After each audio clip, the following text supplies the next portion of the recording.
Okay, so correlation. So I'm going to kind of go back to maybe the second or third chapter for half a second.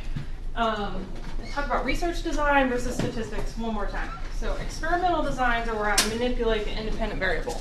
That's obviously the easiest when they're categorical and I have control. So when we talk about random selection and random assignment, we're also talking about manipulating variables a lot of times. Quasi-experimental designs are naturally occurring groups, so I can't randomly assign those sorts of things because you are where you are. Correlational design, research-wise, is you're just observing the independent variables' influence on the DV, and you're not manipulating anything. So really the difference here is manipulation of groups or manipulation of the IV. A lot of times it's really hard to manipulate a continuous IV. Drug studies are a good example where they can, right? So they can make that continuous. But correlation, the statistic, is about the relationship between two variables. So correlation of the design is basically don't manipulate anything. Correlation of the statistics, separate thing. So it's the covariation or correlation between two variables. You can do more than two. We're just going to do two for our class, though. Usually both of them are scale variables. So now not only is the DV continuous, the IV is continuous as well. And everyone has seen this at least once in their life. Correlation does not mean causation because it's it does not imply experimental design. So experimental designs are the only one you're technically allowed to talk about cause. Correlation, the statistic, ignores design type. Okay. So that's kind of the summary of this slide. So it's a research design that doesn't manipulate anything because you can't ethically, and you just can't, or you just don't want to. So I can do all types of statistics on a correlational design. It could be that I have groups that I just didn't manipulate. It could be two sets of continuous variables, so they're named the same thing, but they're really meant to capture different ideas. Correlation of the statistic can be used with anything with two continuous variables. So that correlation is not causation thing really is because we have conflated correlational designs with correlation to statistic. And people like to think that anytime two things are related, they cause each other, which is not true. All right, so more technical stat terms.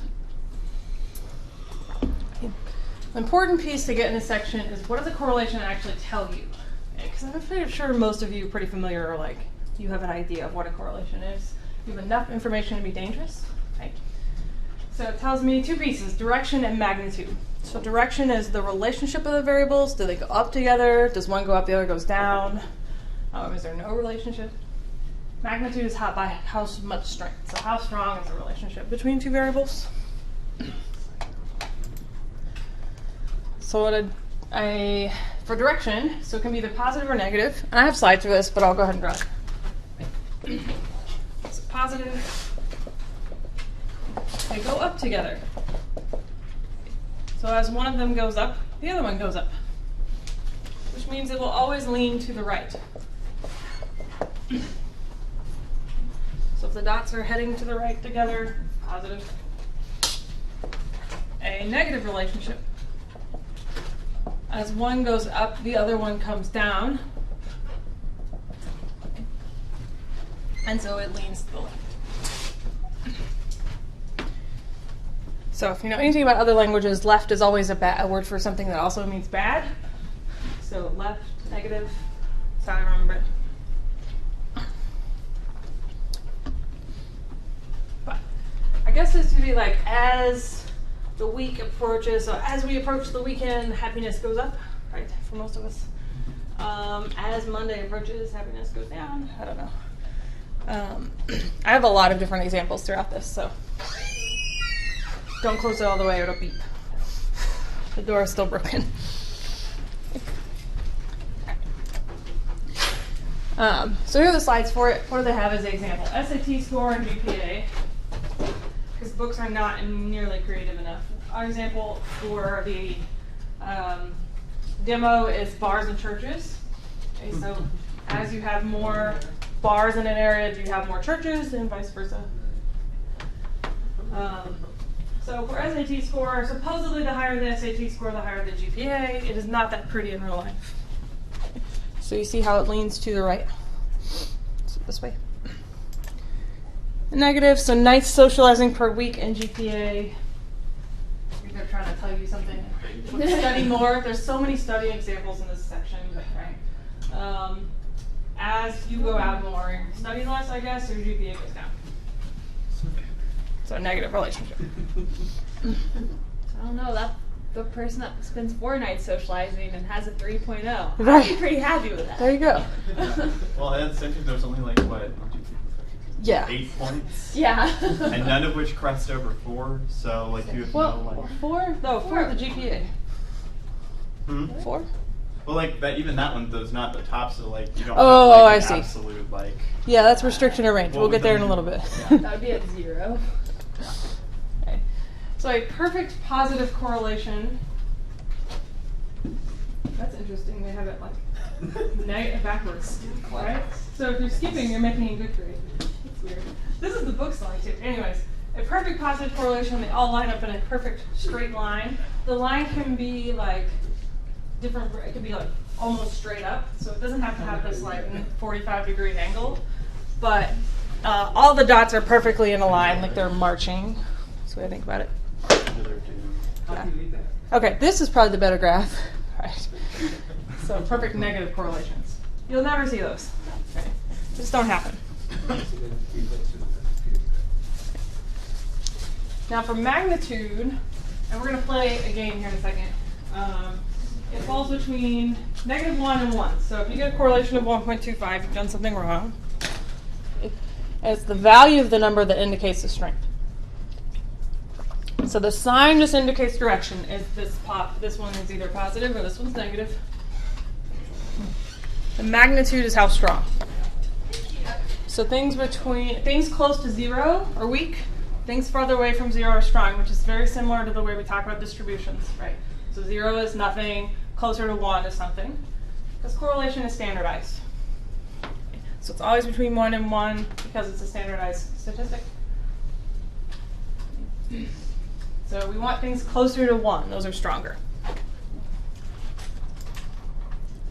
So there are rules. 0.1, 0.3, 0.5.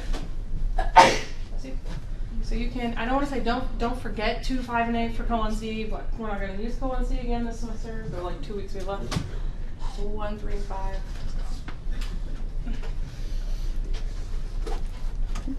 All right. So here's an example of just a bunch of different ones. So perfect positive, they're all perfectly in a line. 0.8, they start to spread out. 0.3, they're further spread out. 0, they're just a bunch of dots. Tends to make a square. And then they go the other way. 0.3, 0.8, 1. But, because anytime someone sees something like nerdy statistics on the internet, they send it to me. I don't know why. I can't imagine. Are these just fake correlations?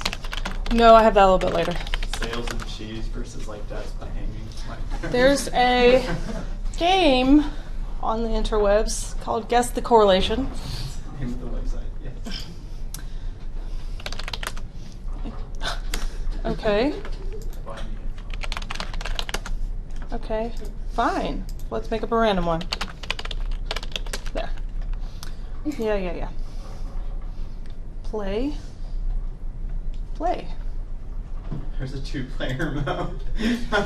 There it goes. Okay. So guess the correlation. It's 1, right? It's really close to 1. 0.95. Go 99. Right, so it was 1. And they make these graphs with R, so we'll plug for why we're learning R, right?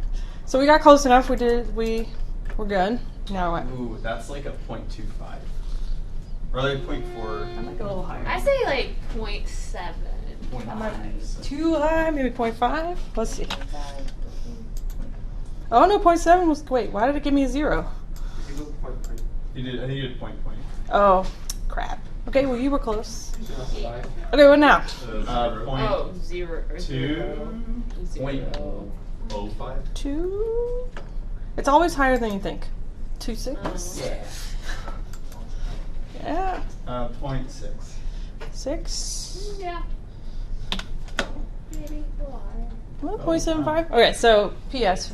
A fun game you can play, and you'll play until you run out of hearts, and you run out of hearts by being so wrong. Like it subtracts when you are too far away from it. Okay, so guess the correlation. Love how it even has like mean error, like all of this is stats. Yeah, it's keeping track. Yeah. And it's like Legend of Zelda mixed with Mario. Best things I have ever. everything that I like in my life. Right? Numbers and Zelda. Zelda. All right, so that's if you're struggling to understand the graphs, that's something you can kind of just play for fun to look at. So a quick, this always comes up. It is always a multiple choice or question. Which one's bigger? This is on an intro to psych tests. Yes. Negative. It's the negative. It's the 0.74. So ignore the sign when it asks you which correlation is larger. Always go with the one that's closer to 1.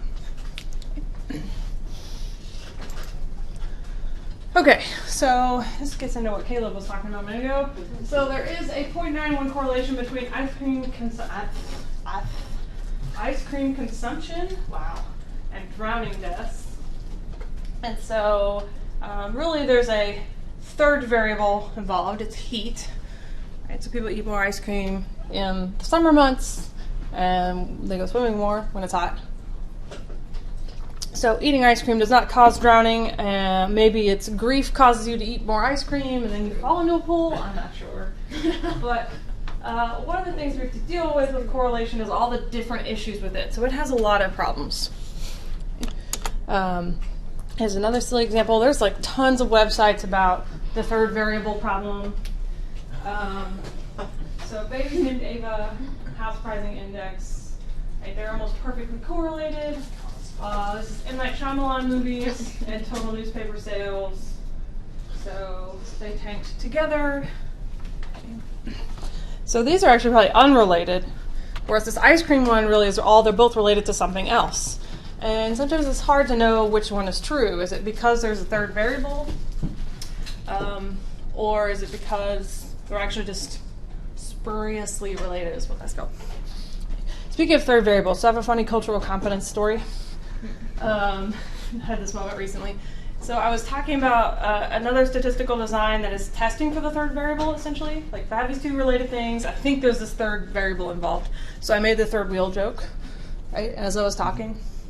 Someone wrote on one of my YouTube questions, I think you mean this, and like explained it to me in stat term, and I was like, looking at the name, I was like, yeah, sorry, that's an American idiom.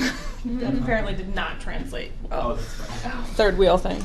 They're like, yo, I think you mean we're talking about this being the third variable involved. I was like, yeah, we're both right. I just had never thought about that being an American idiom until recently. Okay.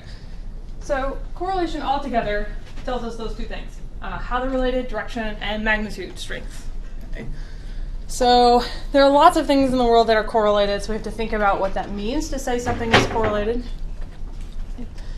So there are a lot of limitations. This is a big list. So it's not causal. Causal designs are experimental. So I could do an experimental design and use a correlation. Then we would be talking about cause. Generally, correlation goes with correlational design, so you can't. But just because you ran a correlation of statistic does not mean that it's causal. So let's kind of make a list of limitations so you can see how many there are here. First one is direction of the relationship. Not direction like positive, negative. Like, is it that A's relate causes B, or maybe B causes A? And a lot of people talk about the video game violence example here. Is that people who are more violent play more violent video games, so the violence is causing the extra playing, or is it that people who play violent video games are more violent? So they try to, or that violent video game playing bleeds over into real life, rather. So people try to test that experimentally, and it's a mixed bag. Is that what we did with my study last? Because we had an experimental section, but then we used it to make a correlation. Like when you say yeah, but you didn't really manipulate number of friends. You didn't manipulate the type. So yeah, it's like half an hour. Yeah, it was half an hour. Sorry, I was like, what's that table look like in my head? Yeah, I know. It's like yeah. So with his study, he looked at the number of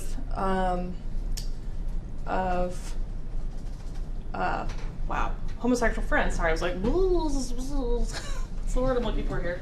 And then manipulated who they were saying a slur to. So that part's manipulated, but the number of friends was not. Yeah. So, where was I going for this? The last one on the bottom is the third variable problem.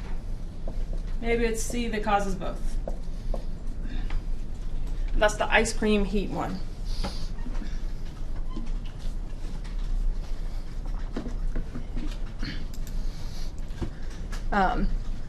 So I love XKCD. Randall Monroe is my spirit animal sometimes. So, just for fun. No laughs today? Come on. Okay. Thanks for indulging. I think this is how most people feel when they're done with statistics. Like, I think I learned things, but I'm not really sure. Right? One of my favorite ones for problems, and I'll pick on my old alma mater for this, is restriction of range. So one fun thing about teaching this class is it's a restriction of range. Right, since it's an honors class, we don't have the full range of types of students. In this example, I think it's because they only used a smaller, they used only the top 2% of people to look at the relationship between age and studying. On that old university, so the SAT, I know we don't use it as much here as the ACT, it went from having 1,600 points to a total of 2,400 points. And what they did was they put on their website that her average score had increased. Duh, the scale went up, right? But they were only showing like the people that had gotten in. So like, oh look, all the scores went up. I was like, first problem, you're talking about a scale is much wider than it used to be. The second problem, you're not talking about all the people that applied that you didn't let in. So it was a big restriction of what they were actually trying to explain to people. Right? They quickly changed it when someone pointed out how stupid it sounded to the percentile had actually gone up. But anytime you see statistics from universities, you have to remember they only take these people, and that's who they're doing their statistics on. They're excluding a big range of potential people. And then any intro to psych study. So psych is made fun of as being the study of college freshmen. There's a big restriction of range of age and type of person, especially here. Right? So culturally, very restricted. So now, so if we look at the correlation of the entire population, it's like pretty positive, 0.5-ish. Right. If we took the sample that only the university might see, right, it's much smaller. So restriction of range tends to cause lower correlations because you have less people. Yeah. Is this the correlational equivalent of a ceiling and floor effect for like other graphs like z-test? A little, but you're assuming with the ceiling effect that there just really isn't anybody down here. Mm-hmm. It's like if you took just a slice of the graph and then cut the rest. So basically it's like a totally unjustified ceiling effect. Yeah. But if you only took this slice, you wouldn't know that it continues to go down. Mm-hmm. Right. Okay, that makes sense. Right. We talked about this a little with graphs. Like, it's tempting to interpolate that. Remember we talked about interpolation and extrapolation. But if you didn't have the rest of the range, you wouldn't know that it was that strong. You would think that there's really no relationship. Outliers are a big problem.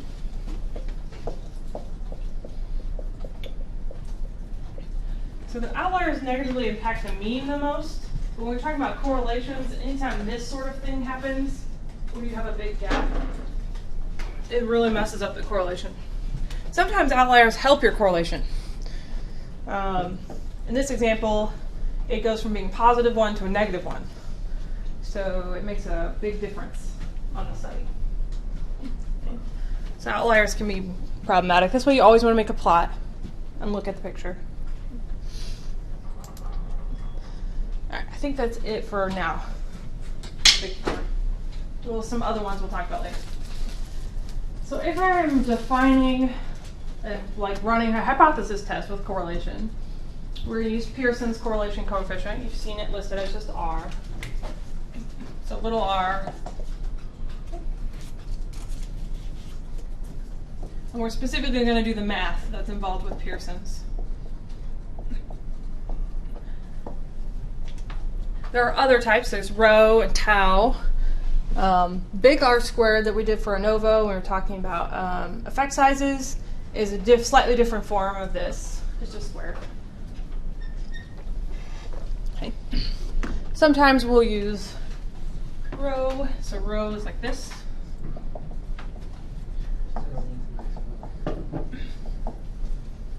And that is the population correlation. So instead of mu, we're going to use rho. That shouldn't be confused. There actually is a correlation mathematically also called rho, which is frustrating, all the name overlap, but we are going to use rho as the proposed population correlation. The math is just awful. So we're not going to do it. But let me explain what happens. So I kind of draw what this represents. So let's say I have my dots, and they're fairly nicely linear. What happens is the first thing you do is you calculate the mean for x and the mean for y.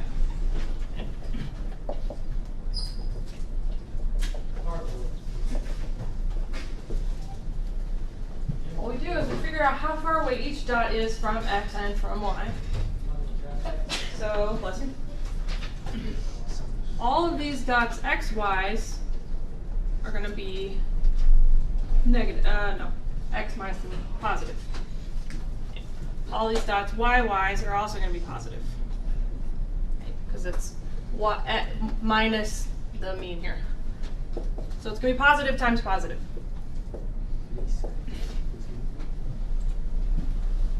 Down here, all of these dots are going to be negative this way because they're below the mean, and negative this way because they're below the mean. So it's going to be negative times negative, mathematically. Okay, negative times negative. So for a positive correlation, what we have is negative times negative plus positive times positive. So the whole shebang comes out positive. For negative correlations, one second, you basically flip quadrants. For no correlation, it's in all four, so it all washes out and becomes zero. Yeah. Is that why you do that analysis? Is that what Mahalanobis, or whatever it is, or that stuff, is seeing where they fall in the quadrants? Yes, but then there's extra variables. Yeah, okay. So it's a Euclidean distance. Okay, yeah. That's really cool. Yeah. But for two variables only, and not getting into 3 and 4, all we're doing is calculating if they're both below the means at the same time or both above the means at the same time, it's positive. For negative correlations, one's below and one's above at the same time. For no correlation, it's just a mixed bag, so they'll be in all four quadrants. All right, that technically is covariance, how much they're varying together. Covariance is the same problem that variance does, where it's in the scale of the data. And we've talked a zillion times all year. This whole semester is half about standardizing. That isn't very helpful. So instead, we're going to divide by the variances. So remember, sum of squares is x minus the mean squared. So we're going to divide by variance to standardize it. So this is the part that does is it positive or negative and how strong? This just standardizes. So technically, R is a cross product of the z-scores. Because if you look at just this, x minus the mean over the square root of variance is x minus the mean over standard deviation, which is z. Oh, you thought you were done with z. We are done with ANOVA, but not z. So it's a product of the z-scores. But I don't recommend ever doing that math by hand, which is why we're going to make R do it. Or make R do R. I know it's Monday. I tried. So satisfying. You haven't all year. We're going to make R do correlations. So look at the steps. I have an example. How about bars and churches? It's on Blackboard. This is real data in Missouri. So one of these is St. Louis, one of these is Kansas City. This is St. Louis, this is Kansas City. I think we're the first one. Manipulated a little bit to make the correlation work. But so we're looking at the one more time. Was there no correlation? Oh no, it was. It just wasn't as strong. Oh, okay. I think it's like 0.6. It's pretty strong. I think this is like 0.9. I tried to make it work so that there's an outlier, so you can see what the effect of outliers is. Yeah. All right. So number of churches, the number of bars. To see if bars influence churches or vice versa. Since we can't direction, we can't decide. So we're going to create a scatter plot, find R, and use these 6 steps to determine if it's significant. So let's see. First step. And we're going to add something new. So random selection is not new. In this example, I could, right? So we pulled this data from Google. So I could randomly pick different churches. I'll write this down in a second. X and Y are at least scale. So not just is the DV scale, is the DV and the IV scale. That's the first one. Random selection. In this case, I could because I have a list of all the cities in town. I guess maybe we couldn't get some of those little bitty things because they just won't have their stuff on the internet. We could randomly select. It's X and Y R scale. Could have no churches and no bars, which would be weird, but it could. So see how that's changed. It went from the DV scale, because it had to be, to now X and Y R scale. And it's easier to call them X and Y than IV and DV, because IV implies that you're manipulating something, right? Whereas X and Y is just forcing one to be the X-axis and one to be the Y. Since we aren't manipulating anything, we're just going to call them X and Y. Go back for a second. X and Y are both normal. No, this is probably not normal in the least because of city size. Okay.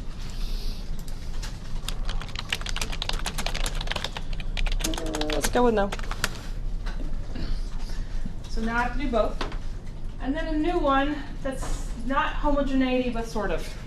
Okay. So we did homogeneity before. We talked about each group has equal variance.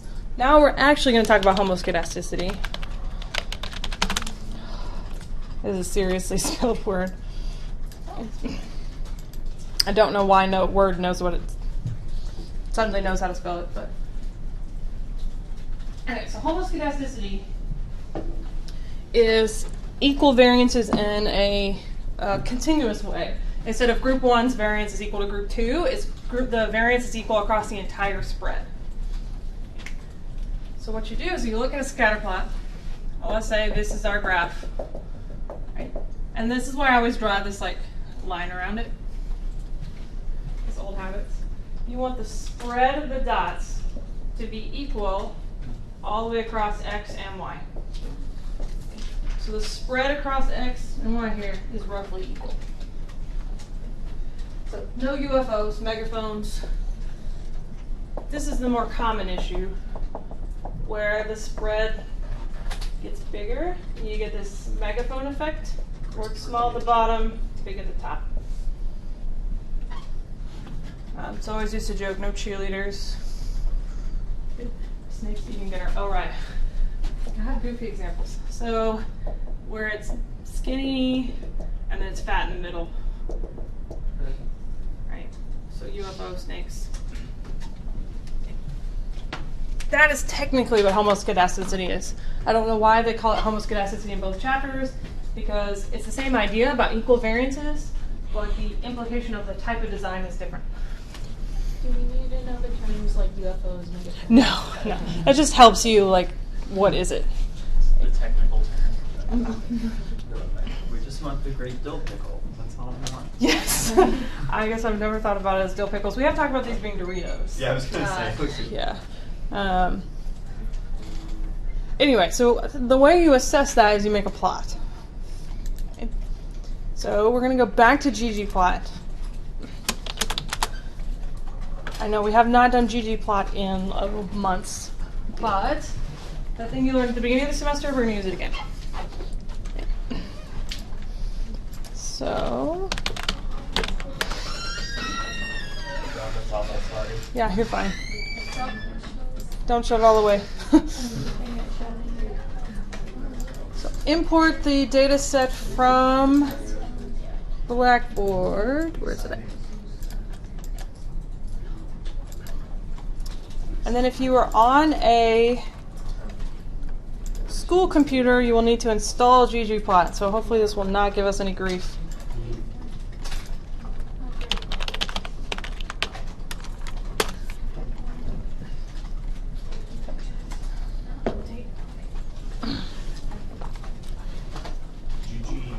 Plot 2.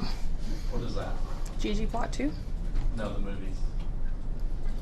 Oh, I don't know. I've never used it. It's probably one with like a bunch of examples, would be my guess. So a lot of these packages have teaching packages too, where they like have stuff where it would teach you how to use it. Like there's one called Swirl, but it gets like way into stuff that we would never cover, so that's why I didn't have you guys try it. Alright, so this is the plot we're going to end up making. I didn't do all the theme coding, but if you go back to your notes from chapter 4, we had that huge set of theme stuff where you could turn all that off. So if I go back to my lecture notes and I get to chapter 4, there's a script. Let's see if I can get that to open. And then it's got, chapter 4, lies. Chapter 3, or the cheat sheet, yeah, it's on there too. Yeah. There we go. So in chapter 3, not 4, there's examples of all of these. So what we're going to do is a scatter plot. So I'm going to run this giant thing of theme code. You don't have to do this part right now. Could not find function theme. Oh, right. First thing to do is to load the library. Once you get it installed. And I will upload this too for our work today. Alright, so I want to make a scatter plot. So I'm going to use the scatter plot code.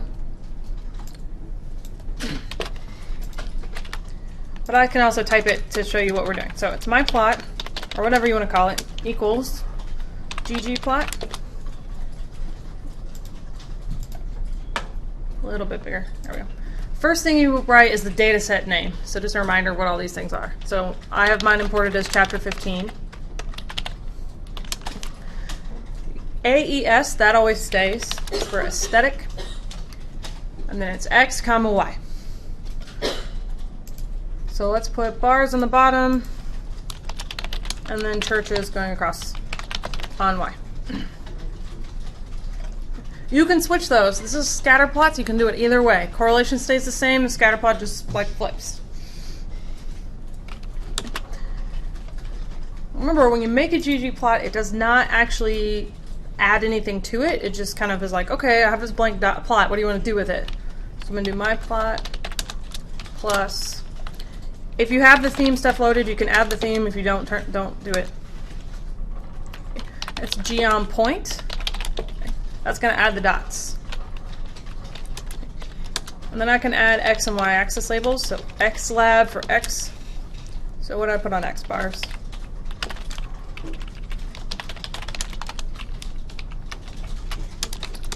Y lab for Y. Number of features. Let me erase this. If I've done this correctly, even though it's Monday, I don't know how to add it. There we go. Should get a pretty plot. It has stopped drawing the lines. There's some update that's happened, and ggplot does not draw the axis labels anymore. So I'll upload this with a correction. I finally figured it out the other day.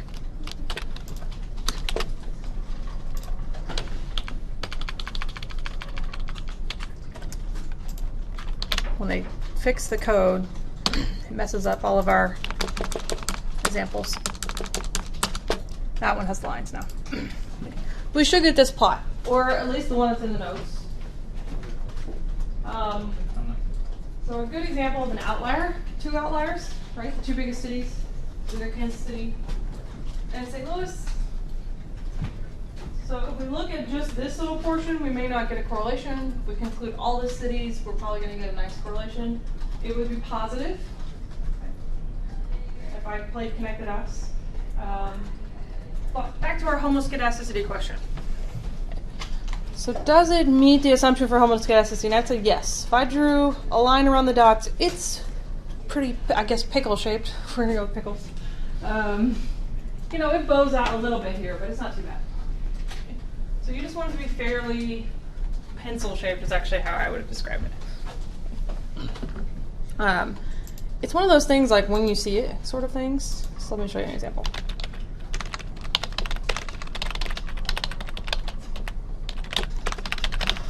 Spelling. Okay. So here's a good one. Right. That would not meet the assumption, right? It looks like a bow. These kind of like curvilinear plots don't meet the assumption. Here's a really great one of a megaphone. And so I always tell students, like, generally don't freak out too much about it, because when you see one that doesn't meet the assumption, you'll know. Here's a good megaphone example. Here's another one. Okay. So as long as they're sort of generally blob shaped, it's fine. I have a student in my other advanced class where we do a lot of these plots. He always draws me like these ridiculous. One time he had like Chuck Norris kicking someone in the face, and he's just like playing connected dots however he sees it. It's great. I have that one saved. But he always draws me these great plots. But either way, so clearly we might have an outlier problem, but homoscedasticity, we should be okay. Let me go back to this. So we've covered the create a scatter plot part. Now for step 2, essentially our population example is that there's no correlation between bars and churches. Our sample is that there is a correlation between bars and churches. So when you set up these hypothesis tests, it essentially is the research is that the R is different from 0, and the null is that the R is 0. Because the population is that there's nothing going on. It's very similar to dependent T, where you say basically these two things, the difference score is 0 or it isn't. You can do a directional test. You can expect the correlation to be negative or the positive, but generally people just don't screw with that and they do two-tailed. So what we're going to say is research R for bars and churches, is not equal to 0. And R, it might be that the churches run all the bars out of town. So if we hadn't looked at a scatter plot, we may expect it to go either way. I'm not sure. That's legitimately what happened in my hometown. Which I don't remember why we picked this example at one point, but I had a grad student look up the numbers. I was like, I didn't expect that to work. I was like, I've seen a research paper on that idea. It's like an economics thing. Depending on the type of church in town, too. Like, anyway. All right. Now, for step 3, we're actually going to run the correlation, and we're going to go back to T. Oh, God. Some more T distributions. So let's see if we can get step 3 done, because it's not too hard. And I don't know why I don't have the code here in the chapter, but we'll type it out real quick. Okay. So it's core.test. Okay. Core will also work, but it doesn't give you the information you need. So core.test, and then x comma y. So in chapter 15, $bars, Chapter 15, $sign churches. So core.test, I'm testing the correlation. And if we've all done this right, you should get what's in the notes without the circles. So the circles are just to be clear, like what information should I pull from here. So for step 3, what we're doing in the list is R. Oops, go away. Stop. Okay, so here, down here where it says core, so the correlation is 0.9. It's really strong because we manipulated it a little bit. But we're also going to do degrees of freedom. And this part's unfortunate. It's not n minus 1. It's n minus 1 minus 1. Or n minus 2. Why is it n minus 2? We've been doing n minus 1. I had that down. Why are you changing it on Monday, right? It's n minus 1 for x, n minus 1 for y. What's n minus 2? So I have 7 groups, 7 pairs of scores in a sense. So 7 cities minus 2 equals 5. But just in case you aren't sure, it's right here. It's on the output. Degrees of freedom 5. It also gives you step 4 right away as well. And the confidence interval. It's kind of cute. All at once. Okay, the only thing it doesn't give you is the critical score. It's degrees of freedom 5. Oh, man. Oh, I got time. Step 4 is QT. Big shock.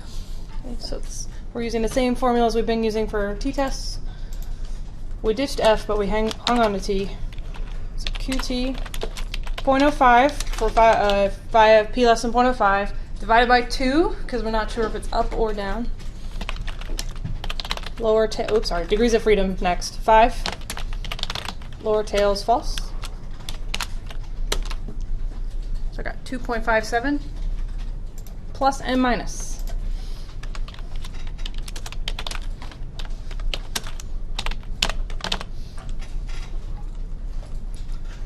Okay.